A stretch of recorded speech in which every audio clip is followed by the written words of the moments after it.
So, what if I told you that America doesn't really have one public school system, but two?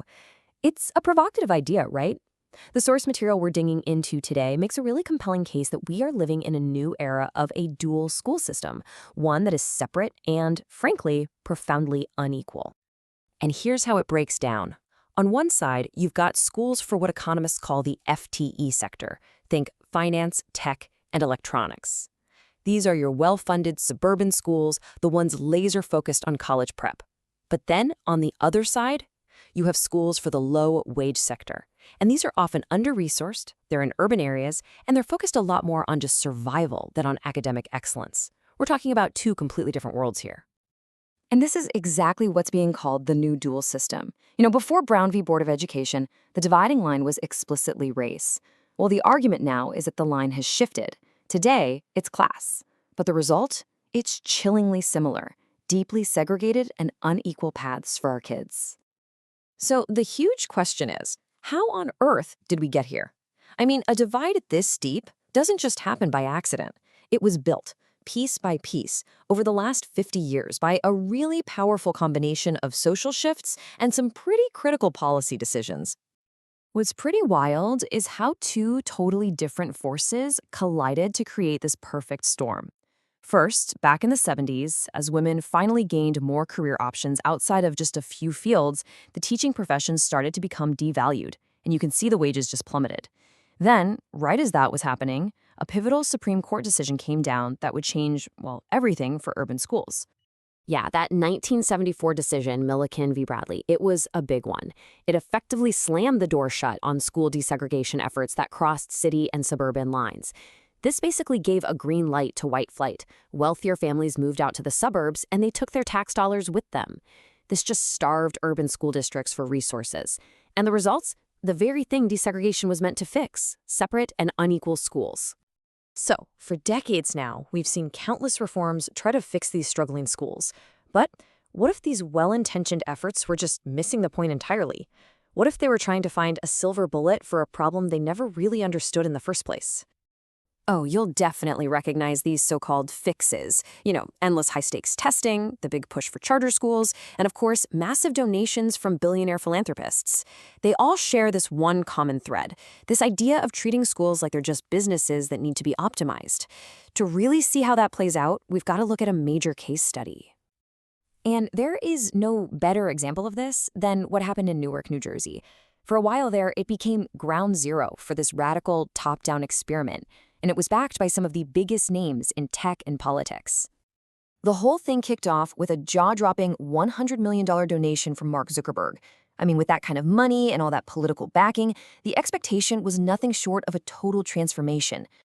The plan itself, which was designed by outside consultants, was straight out of that corporate FTE sector playbook. The goal was to shrink the public school district, replace schools with charters, and run the entire system like a business. But the community? Well, they didn't see their neighborhood schools as failing businesses. To them, these were vital local institutions, the heart of their community. And right there, in that disconnect, you see the plan's fatal flaw. The journalist Dale Russakoff, who covered this for years, just put it perfectly. The reformers were trying to apply business logic to a problem that was never, ever about business. It was about poverty. So what was the result?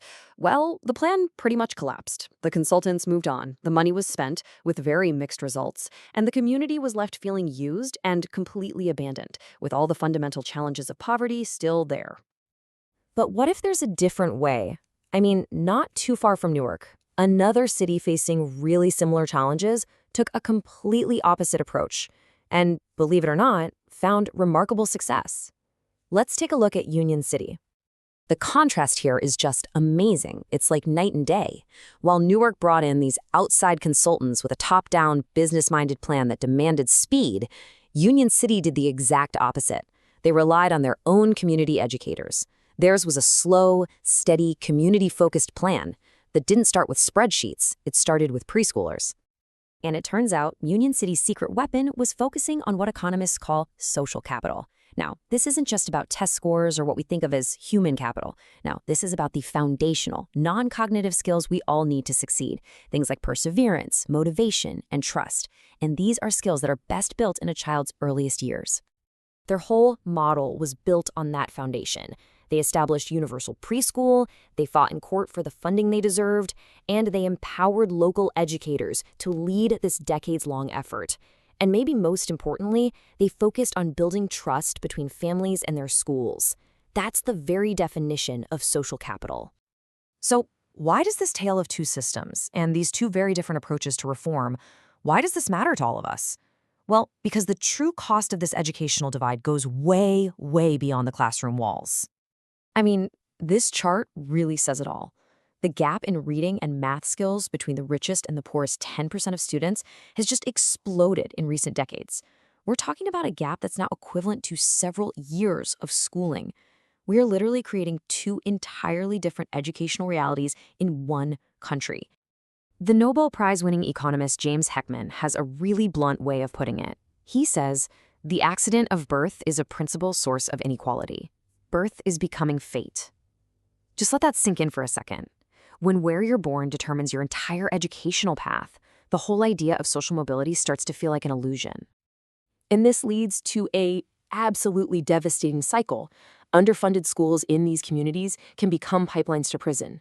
It creates this tragic feedback loop where we end up spending billions of dollars on incarceration that should have been invested in education in the first place.